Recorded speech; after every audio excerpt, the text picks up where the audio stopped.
Okay, thank you all for coming today. Pleased to see good attendance here at the Press Club. I'm Jake Thompson, a Senior Press Secretary at the Natural Resources Defense Council.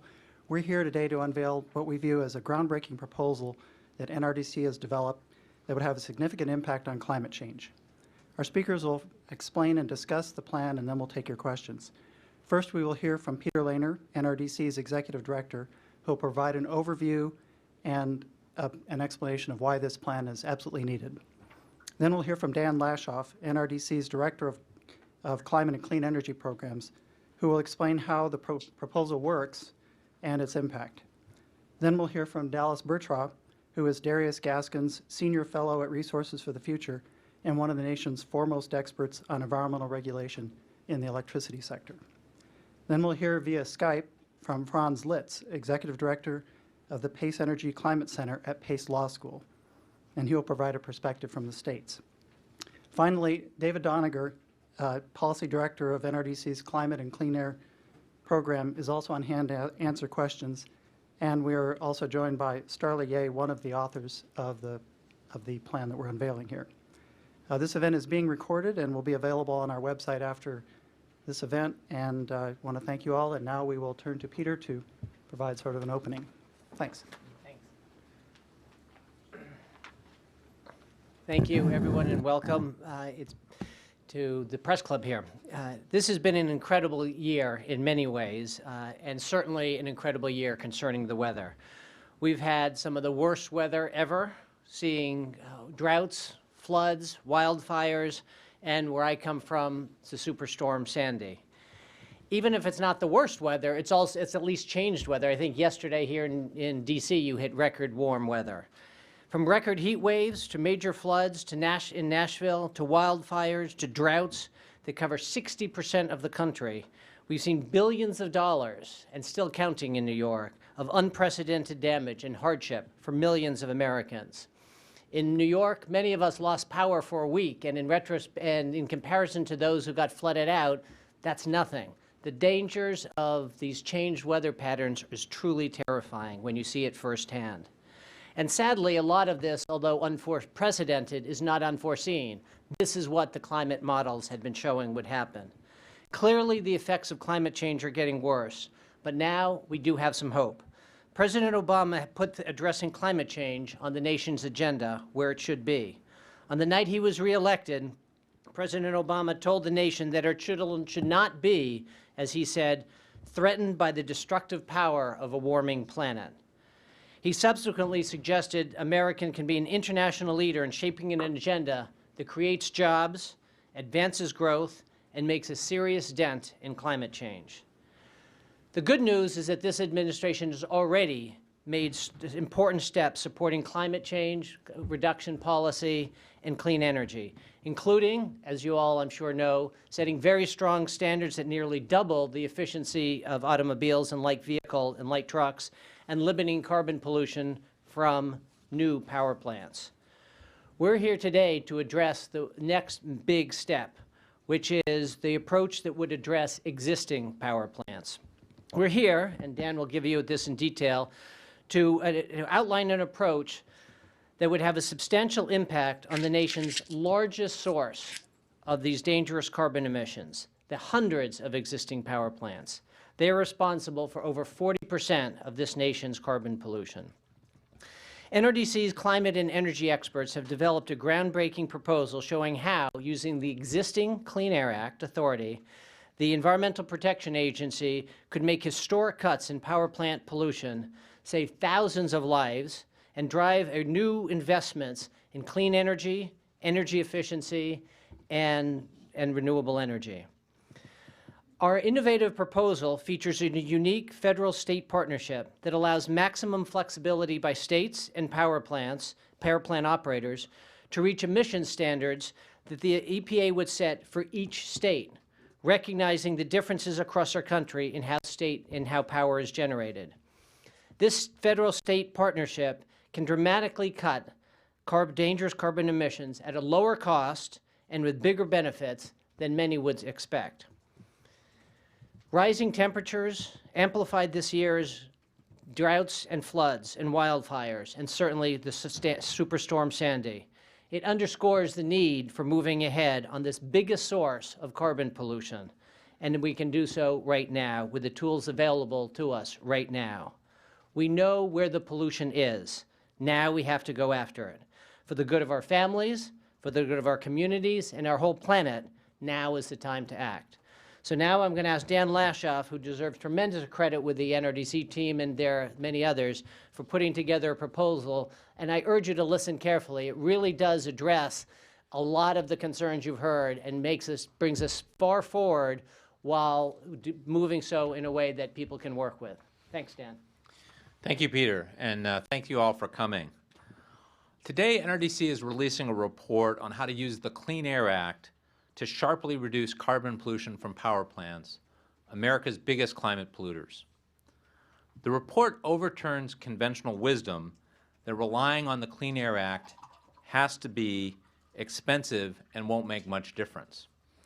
In fact, our report shows that we can achieve big reductions at low cost using flexible solutions that drive investments in clean energy to reduce emissions, protect public health, and create benefits that exceed the cost by a factor of at least 6 to 1. NRDC developed a specific proposal for setting carbon pollution standards under the Clean Air Act and had ICF analyze it using their planning model, which is also used by many in the industry and by the EPA. Let me start with the bottom lines from that analysis. Our proposal would cut carbon pollution by more than 500 million tons in 2020, twice as much as the Clean Car Standards, which was the biggest climate protection action taken by President Obama in his first term. Cleaning up and modernizing America's electricity system would also mean significant incremental emission reductions of other pollutants beyond what current standards will yield, resulting in important immediate health benefits. This will be accomplished largely by creating incentives that will drive investment into energy efficiency and other clean energy technologies, creating jobs across the country. An energy efficiency surge will also keep compliance costs very low, about $4 billion on an annualized basis in 2020. This compares to $25 to $60 billion in benefits, a ratio of as much as 15 to 1.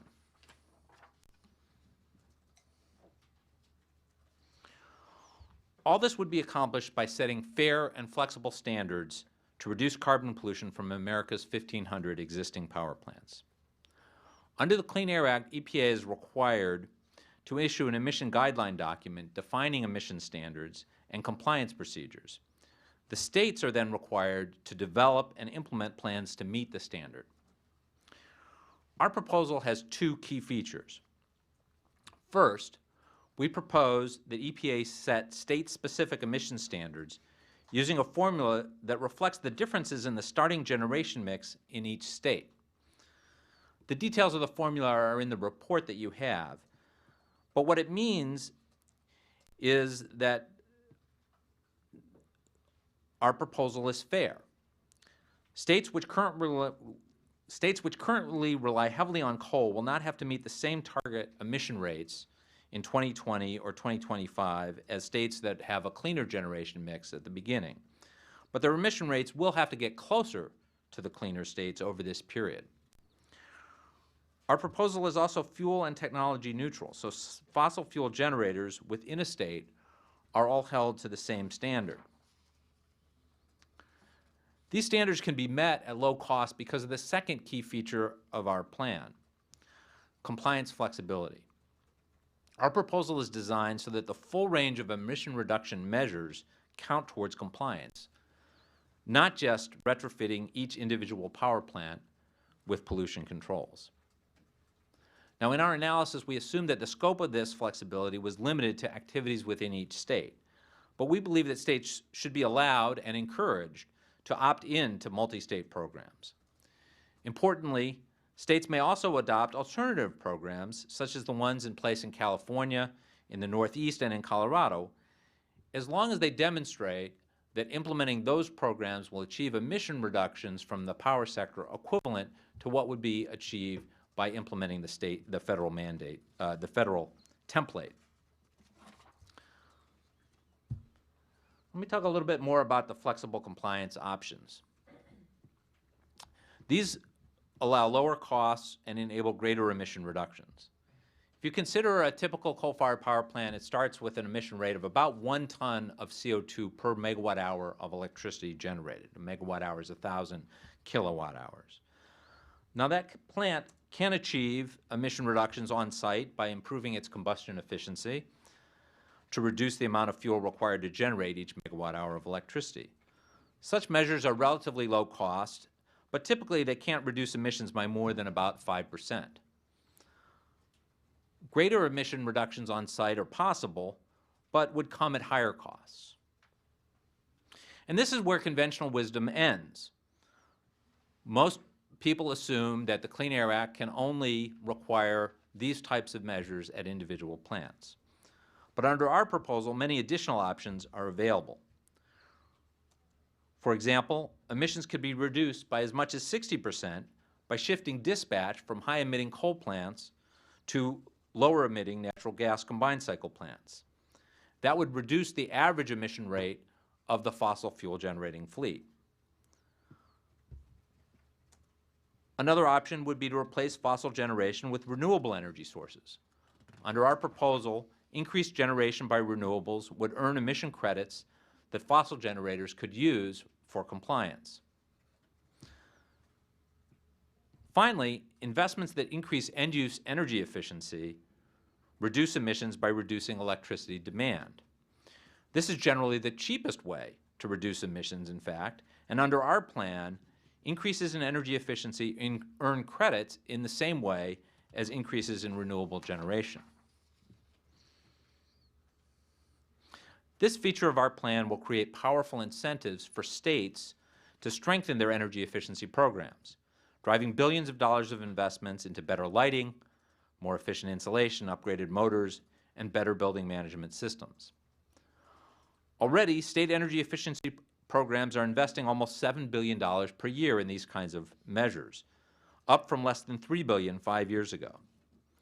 Our plan will help ensure that this expansion continues so that by 2020, the average state will be achieving the same level of savings that the leading states do today. And these investments will create thousands of jobs that can't be outsourced across the country.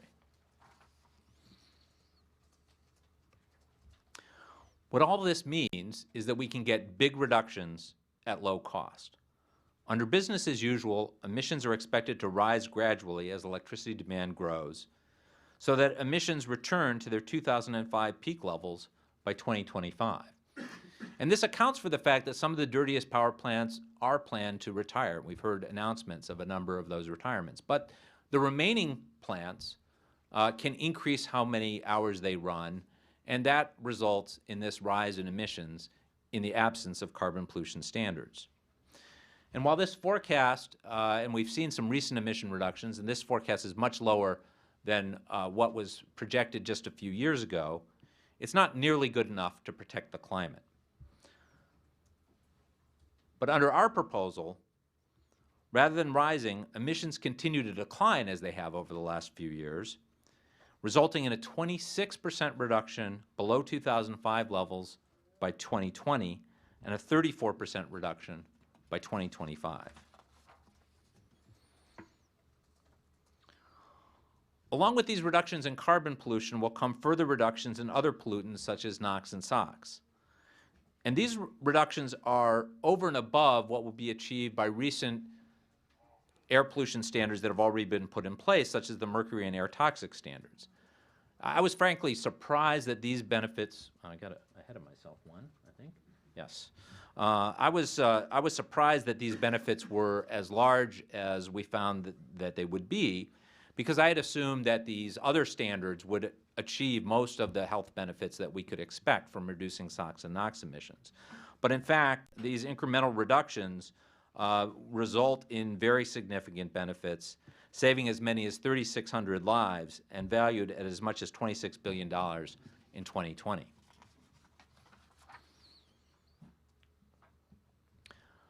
Summing up, we find that the net compliance costs are about $4 billion on an annualized basis in 2020.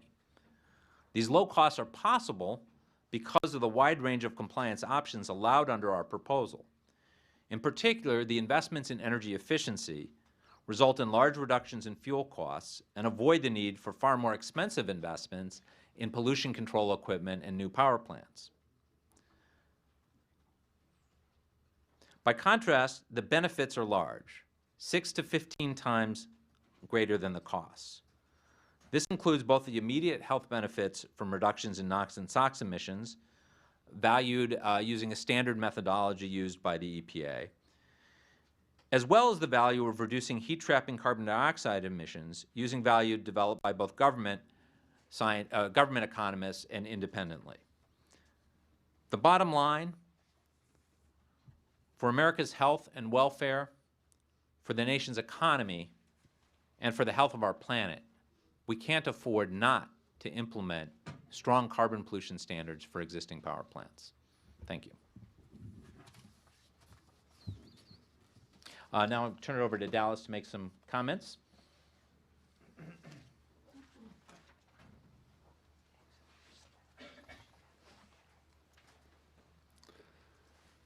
Thank you. I am Dallas Bertraw. I'm a senior fellow at Resources for the Future.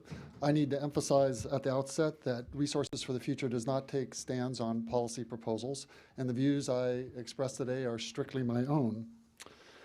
With that as context, I want to point to two substantial contributions of the NRDC proposal. The NRDC study illustrates forcefully the value of a flexible, incentive-based approach to implementing regulations. These regulations. This flexibility is essential to look beyond the narrow set of engineering measures that might be pursued at specific power plants to embrace opportunities for efficiency improvements throughout the operation of a power company's fleet. And flexibility also has environmental rewards, because flexibility, as it reduces costs, it enables the EPA and the states to identify more stringent efficiency targets. Secondly, the NRDC proposal provides a vision that is relevant even beyond 2020. To achieve substantial emission reductions requires a broad range of compliance options, and NRDC's approach would provide incentives for efficiency improvements at specific power plants, but also for the greater use of low-emitting and non-emitting energy sources, and an important role for energy efficiency. Now, climate change is a long-run problem, and it is possible that the Clean Air Act embodies the regulatory infrastructure that will be used to guide the U.S. economy in achieving long-run emission reduction goals. This would be a familiar role for the Clean Air Act, as it's been played out in the reduction of many other pollutants previously. The big opportunity this study presents the EPA is a demonstration of one way the agency could insert flexible, incentive-based approaches into its regulations, and doing so can dramatically reduce costs and make it possible to achieve even greater emission reductions while preparing the U.S. economy for the future. So now let me put this in just a little bit of historic context. In 2009, as you all know, President Obama pledged that by 2020, the United States would achieve a 17% reduction in greenhouse gas emissions from its 2005 levels. Many observers, especially in the international community, thought this goal was unattainable after Congress failed to pass comprehensive climate change legislation. In recent research at Resources for the Future, however, we find that even without reliance on international offsets, which had been an important part of the administration's earlier projections, the 17% target remains within reach. Two factors contribute to this outcome. One is the efforts at the subnational levels at states across the country with cap and trade programs, renewable portfolio standards, and energy efficiency programs at the state level. And second is the change in secular trends, that is relative fuel prices and the expanded supply of natural gas. These two factors, plus the automobile mobile source standards under the Clean Air Act, account for 60% of what's necessary to achieve the President's pledge. The remaining piece to achieve President Obama's pledge involves regulations of stationary sources under the Clean Air Act. In technical documents published in 2008, the Environmental Protection Agency identified low-cost opportunities across a half dozen sectors that would provide the required additional emission reductions to achieve the President's goal. Under the Clean Air Act, the EPA has the responsibility to begin to regulate these sources. And the electricity sector is the first and most important to be regulated. The EPA documents cited several engineering studies that identify specific low-cost measures that can be taken at coal-fired power plants. And in other recent research at Resources for the Future, we have validated this claim through statistical analysis. Moreover, efficiency improvements at the coal plants are only a small part of the opportunities that are available. However, the regulatory design that the EPA uses to pursue this goal is crucial. And we find that costs could be reduced by up to 60% if the EPA enables states to use flexible approaches such as tradable performance standards or other innovative approaches. And these are reflected in the NRDC study. It is fitting also that the electricity sector is the first to be regulated because it is the sector with the most low-cost emission reduction opportunities available. Moreover, it is the chosen industry. That industry stands to benefit the most from efforts to modernize our economy. Mitigating greenhouse gas emissions will reinforce technological trends that are already leading to greater and greater electrification of the economy. However, for the electricity industry to fulfill this role requires it to improve efficiency. The process of doing so provides substantial economic opportunities for those who understand and who innovate. The challenge for the EPA is similar. It has to find a way to innovate in the development of new greenhouse gas regulations so as to maximize flexibility and efficiency. NRDC's proposal offers compelling guidance on where the agencies should look to begin this process. Thank you. Thanks. Now we're going to bring Franz Litz in by Skype from Boston, and we thank him for joining us. Great. Am I good to go? Yes. All right, terrific. I can see you. Greetings from outside the Beltway, and thanks for NRDC for the invitation to react to their proposal. I've been asked to make some comments from the perspective of a state or states in general. Mentioned in Boston, Massachusetts, and this state has, for a couple of years now, won the distinction of being the most energy efficient state, according to ACEEE. It's also been a leader in renewable energy, and as you may know, is a member of RGGI, the 10-state cap and trade program to reduce emissions from power plants, the same power plants that NRDC's proposal addresses. I want to congratulate NRDC for this proposal, for putting this on the table, in particular Peter and Dan and David. I know it's not just policy thinking, but it's refreshing to also see the very coherent and comprehensive modeling that's been done to help us understand what the benefits and the impacts of this policy might be. I'm a former air regulator for New York State, and over the past 10 years, I've been engaged with states looking at power plants and other ways to reduce carbon emissions. And I want to make 5 points that I think are relevant to how states would react to this proposal. And the first is flexibility. As was mentioned, there is inherent flexibility in this proposal. The reductions will come from least cost locations within state boundaries. And that's a function of the flexibility of the mechanism itself. But states, I think, will be most happy to see that they are free to propose alternatives. There is this proposal, and NRDC has done quite good work to map out what the impacts would be. States would be free, as they are under the Clean Air Act, to propose alternatives.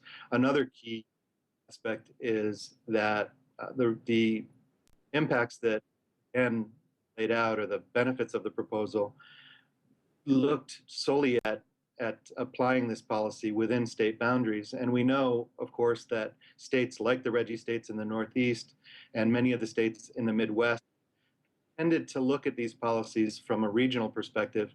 And that's partly because energy markets don't have state boundaries. And so the fact that this proposal allows states to link with each other and achieve lower costs and more flexibility across state lines, I think, will be seen as attractive by states.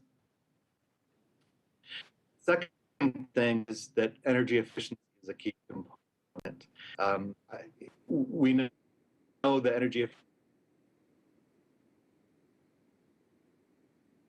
efficiency sector.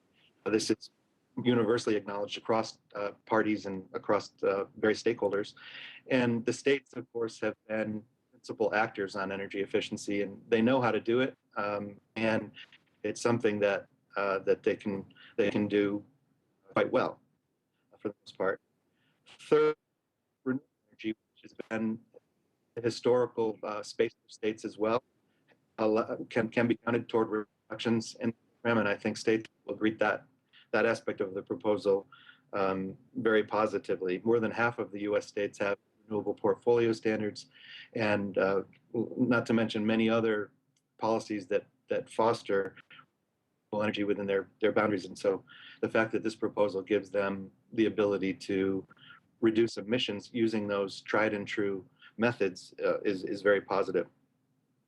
The fourth is the notion that Dan mentioned that the proposal really creates a level playing field. So I'm sitting in Massachusetts, where Massachusetts has invested a great deal in reducing the carbon profile of its electricity sector. There are other states in the nation, of course, New York, others in the Northeast, California, the Pacific Northwest, that have similar methods, and they're able to benefit from those methods because the reductions will count toward obligations under the federal standards if this proposal were adopted by EPA. And then lastly, I think one of the reasons this is probably will be welcomed by states is that the proposals really the states in a position to do what they do best. Historically, and the regulators, the power order, wide and renewable portfolio standard. So this well thought out proposal takes that into account, allows states to capitalize on that experience that they've had. Excuse me, And also- Franz, this is Jake Thompson. Could you repeat the last point you just made? It kind of broke up in Skype. Thanks. Sure. So the last one was the last nice point about this proposal, I think, is that it allows states to operate in a sphere that they're well accustomed to operating. They have regulated the power supply since there was a power supply, and that's why they've been so good with energy efficiency and renewable energy policies. So this proposal really put states in a position to do what they do best. And that's the last point, and I'd be happy to answer questions. So you'll see in your packet, there's some background of the people who've spoken, and also some comments from other people who are expressing support for the plan. I'd like to go to your questions. I'd like to hand you the microphone, identify who you are, please, and ask your question. Try to direct it to who you think might be able to answer it. So who would like to ask a question? I think you had your hand up first. Kate Shepard, Brother Jones. I'm wondering how this fits in legally with under the Clean Air Act. Are there any concerns about how it fits the strict definition of meeting regulations? So I'm David Doniger, an attorney with NRDC, and we think this fits quite squarely, quite nicely into the authority EPA has under Section 111 of the Clean Air Act. That section's called the New Source Performance Standards, but it actually deals with existing sources too when they emit a pollutant that isn't covered by other parts of the Clean Air Act. And carbon dioxide and the greenhouse gases fit under Section 111D. It calls, as Dan said, for EPA to set a performance standard that's contained in an emissions guideline document. That's issued by rules, so it will have to be proposed, comment taken, then promulgated. And then each state would be would be required to submit a plan. EPA would approve or disapprove the plan. There's a backup for direct federal action if the state doesn't act, but most states do act and submit their plans. As Dan described, each of the sources, the power plants, that emit carbon dioxide would be subject to this performance standard, and then others, the renewable sources, the energy efficiency, even nuclear plants, could be sources of credits that the power plants that are subject to the standards could use, in addition to steps they take to clean up themselves. So we think this fits squarely in the definition of a performance standard under Section 111. The guidance document would specify a level that reflects what can be done at reasonable cost. Our analysis with the ICF model is the same kind of analysis that EPA does to test out in other settings whether a power plant standard, whether at what cost a proposed standard or a potential standard might come in, so they could analyze levels higher and lower than we have, tighter and weaker, and you determine in the end a standard that can be met at a reasonable cost. And we think the proposal we put forward has quite a modest cost and very, very high benefits compared to those costs. Hey, Ryan Tracy with Dow Jones Newswires. Two-part question, if I may. The first is, it's kind of interesting. You're sort of proposing to do something that the law, you're saying, allows to be done. So I'm wondering, has EPA just never thought of doing it this way before? Has no one just, is that essentially what's happening today, that this is just something that someone hasn't thought of? And also, I presume you wouldn't have brought us all here without first mentioning it to someone at EPA or the White House. So what did they say when you talked to them about this? Thanks. Why don't I answer the first part just quickly and then turn it back to Dan. Section 111D hasn't come into play very often, because it only comes into play when you're talking about a pollutant that isn't covered by certain other parts of the law.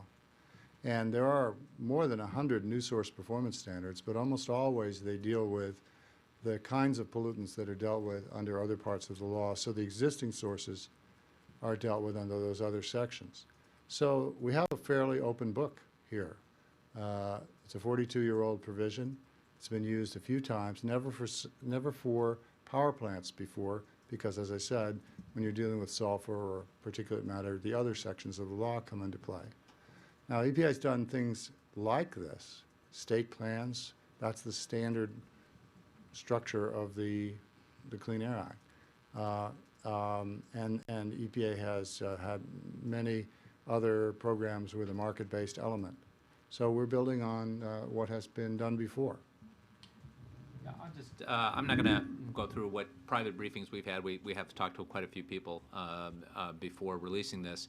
But let me say this. We think that both the EPA and the White House should welcome this proposal. The President himself put climate change squarely on the agenda and talked about the fact that he had wanted a plan to continue to reduce carbon emissions in his acceptance speech of the nomination in Charlotte. And we think that this is an avenue that allows him to do that, to meet the targets that he has put forward, to do it in a cost-effective way that will create jobs and contribute to the economic recovery that obviously is another central part of his agenda, and that he can do without waiting for Congress. So our belief is that the White House and EPA will welcome this, and we hope they do. We certainly think that they're going to look at it very carefully, and we hope to move it forward.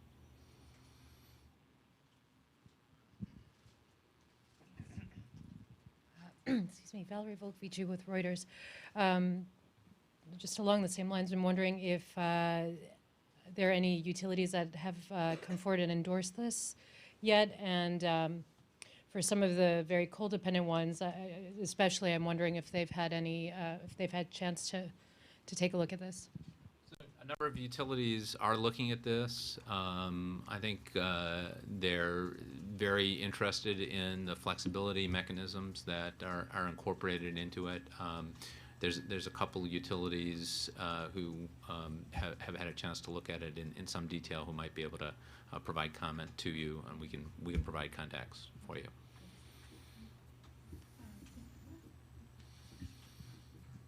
Tiffany Stecker with Climate Wire. Wondering if this proposal, maybe with some modifications, could apply to upcoming expected rules from EPA regulating greenhouse gases from refineries and also existing power plants. Well, this is a proposal for existing power plants. As far as refineries go, that we haven't really looked at that sector, but that is definitely another major emission source that EPA has a responsibility to regulate. Whether the same kinds of mechanisms that we have proposed here would work in the same way in the refinery sector is work to do going forward, I think.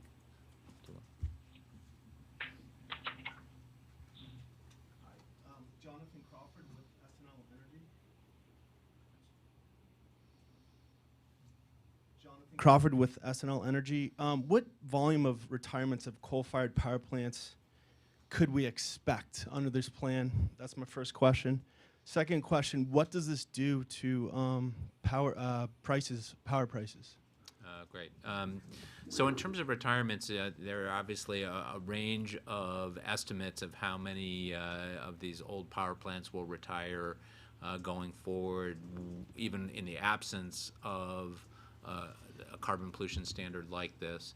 Our modeling suggests that with the standard in place, that we'd be sort of towards the upper end of the range that people have talked about. So on the order of 90 gigawatts of retirements, some of the oldest plants in the fleet. In terms of prices, we actually find that in the 5 regions that we've studied in detail, and the report goes into this, which are 5 independent system operator regions in the eastern part of the country, that wholesale prices would actually be slightly lower under our proposal than without it. I mean, it's kind of in the noise. It's just a couple of percentage points, but certainly not. We're not seeing a big increase. So the reason for that are twofold. One is the energy efficiency implementation reduces the need to build new power plants, and that tends to lower prices, and you don't get the big charges for sort of capacity scarcity, depending on how the markets are structured, but one way or the other, that tends to reduce pressure on prices. And secondly, the way the rate-based standard operates also tends to keep wholesale prices down.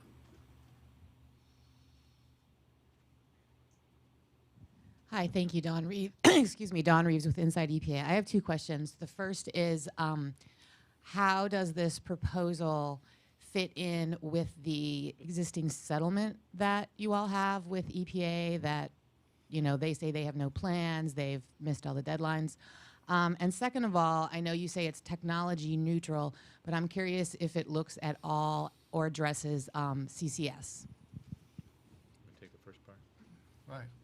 Well, the settlement, they are off the schedule for the settlement, but we haven't, either side of us, abandoned that settlement, and there will be a need to re-engage with them and see if we can get some agreement on new dates. But there is a legal obligation, even if that settlement didn't exist, namely that the standard for new sources, which was proposed last April, triggers a deadline to finish that standard for new sources within 1 year, namely by next April at the latest. And that event also makes mandatory, legally mandatory, the obligation to have a plan to deal with existing sources.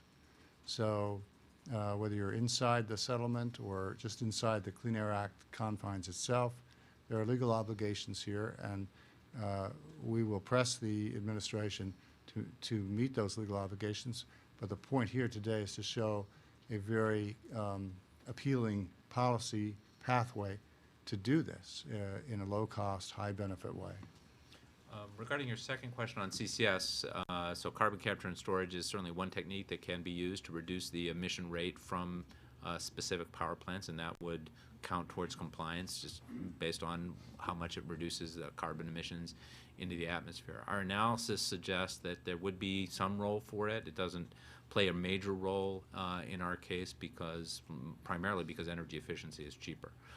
But you know, there's innovation going on. Entrepreneurs are working on it. If the costs come down, you know, maybe it'll play a bigger role than what our projections suggest. Thank you. Mark Trajan here from Bloomberg News. Okay, I'm on. I'll just talk loud.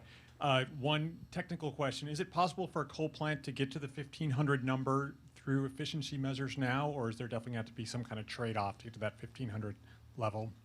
And secondly, a political question: how does this impact NRDC's view of coming up with some kind of carbon tax, or I guess it would be carbon tax, it wouldn't be cap and trade now, and trading off the EPA's authority to regulate greenhouse gases? Well, let me start with the second. We strongly oppose any amendments to the Clean Air Act that would reduce EPA's authority, whether there's a carbon tax or not. EPA, the Clean Air Act has been working very well, and with a carbon tax, you don't know exactly what level of emission reductions you would get, and so we don't think there's any justification for repealing any aspect of EPA's authority to limit greenhouse gas emissions. On the second part, the boiler efficiency kinds of upgrades, I don't believe by themselves could get a individual power plant down to a 1,500 pounds per megawatt hour emission rate at that individual plant. There are other things such as CCS or co-firing natural gas or biomass that potentially could reduce the emission rate at that individual plant. We tend to think that those are likely to be more expensive than the other options that are part of the plan. I don't know if Dallas, you want to add anything to that? That's correct about the mixing of fuels, though I would be a little bit more optimistic on the prospect of fuel blending or using biomass to from an economic perspective, to come down to that standard.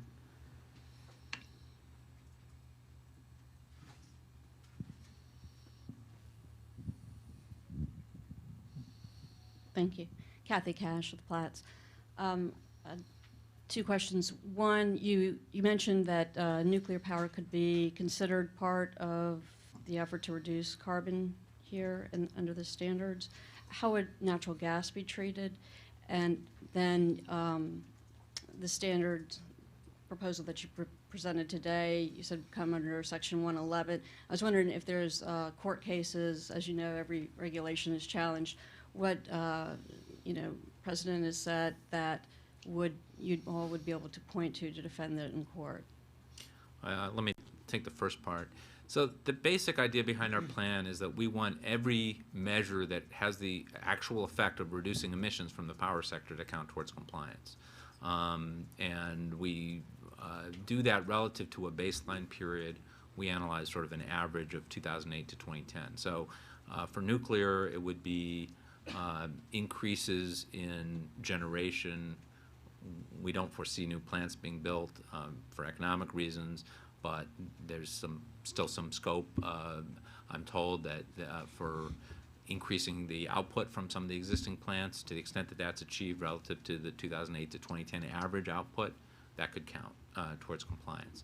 For natural gas is directly regulated under this program because it's a fossil fuel generating unit that emits CO2, and the basis of the standard is really an average of the emission rate across the fossil fuel fleet. So natural gas has a lower emission rate than coal-fired units for a given state. Whatever its target is, you kind of average those rates together to see whether the state is complying, and then of course, you add in the credits from these other sources, non-emitting sources and energy efficiency. So that's basically the way the compliance works. But again, the intent here is to make sure that every measure that reduces emissions is getting appropriate credit towards compliance based on how much it actually contributes. on this. Second half of the question is sort of to refer back to what I said earlier. There are many other parts of the Clean Air Act under which EPA has used programs that not only have a pollution limit that has to be met by the source by itself, but also give those sources compliance options in the form of credits or averaging based on what other sources are doing. And so we think it fits in the same set of administrative precedents, been upheld by the courts many more times than not.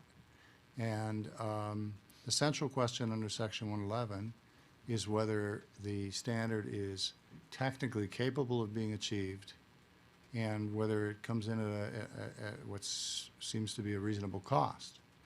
When you add in these compliance options, there's every fossil fuel generator in every state would have compliance options that make it technically achievable to meet the standard. And the question then is, at what cost? Well, that's where you use the IPM model and other tools like it to see what the cost would be when you play this out in the real fleet. And we came out with very modest costs, and so we think this will withstand judicial scrutiny.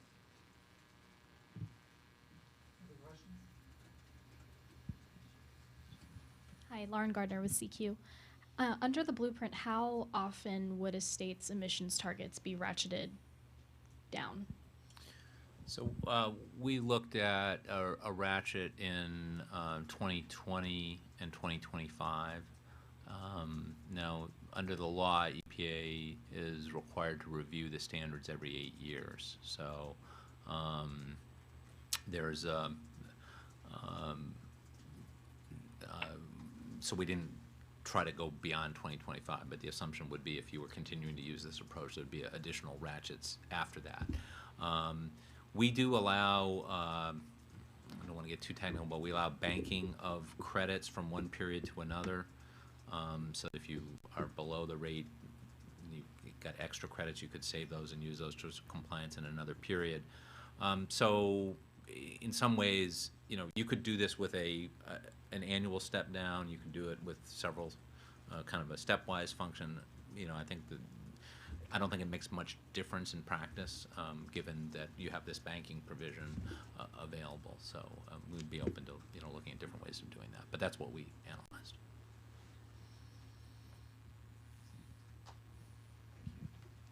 Thanks. Ben Keldonsky with Argus Media. Just wanted to kind of chat about the difference here between the averaging of efficiency and then the credits that you're talking about for non-fossil generation. If I'm understanding correctly, would it be renewables only that can generate credits, or is it also, let's say a natural gas plant reduces below its baseline, could then it also create tradable credits? Just trying to figure out the difference between who's generating credits. Between credits and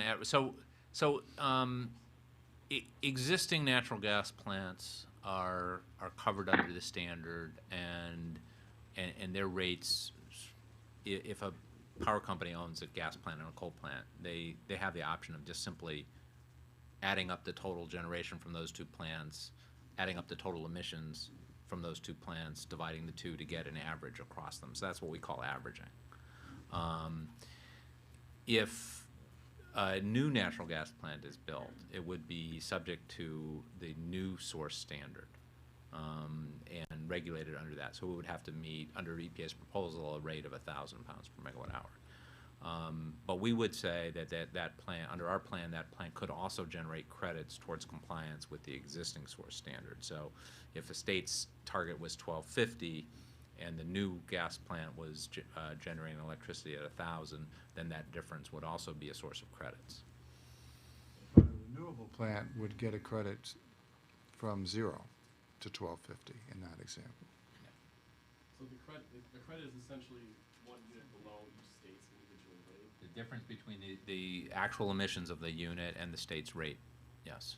So in the case of both efficiency and renewables, the rate from those units is 0, and they get credit equal to the state standard. Thank you. Hi, Travis Mitchell with Fierce Energy. I'm curious if you've worked with FERC at all on this, and if you've done any study into reliability issues that might come from this, and if you expect any pushback on that front from FERC or state regulators on that issue. We haven't talked to FERC about it yet, but we have looked at the reliability question. The model is designed to maintain margins, reserve margins in each region, and it's able to do that with the sort of gradual implementation that we have. Again, energy efficiency is playing a role there. Also, we have demand response built in, which is another opportunity to make sure that you're able to meet peak demands by shifting load or dispatching sort of on the demand side as well as the supply side. So when you take those things into account, there's not a big need to build a lot of new capacity to replace some of the older capacity, and we think there won't be any reliability issues associated with meeting these kinds of targets. Each of our speakers will be available to talk to you afterwards. Is there one last question anybody wants to ask before we wrap up the beginning part here? Okay, if not, Peter, would you like to say a final sort of comment on benediction? Sure, I'll just say that, and it was nice to have Franz. We worked together at the New York State for many years. And I think I really do urge people to look at this carefully. As Dan said, it is not conventional wisdom. We tried to take an approach that takes into account where the states are coming from, where the industry is coming from, the country's need to move forward with its economy to build jobs and to build an economy and an energy infrastructure that can lead us into the 21st century. And all of that is taken into account here. This is a really important proposal, and it's important that people look at it with an open mind rather than just assuming that if it deals with climate change, it somehow has to, from some people's perspective, has to be bad. It is very good for the economy, and it's very good for the planet. And again, as I said, from the perspective of somebody who just went through Sandy in New York, the costs of climate change are real, and they are enormous. And those are human costs, and those are economic costs, and those are costs that hit every sector of society. And when you start taking those seriously, as we must, then we start looking at these things in a very different way, and I hope in a very open and positive way. Thanks for all coming here.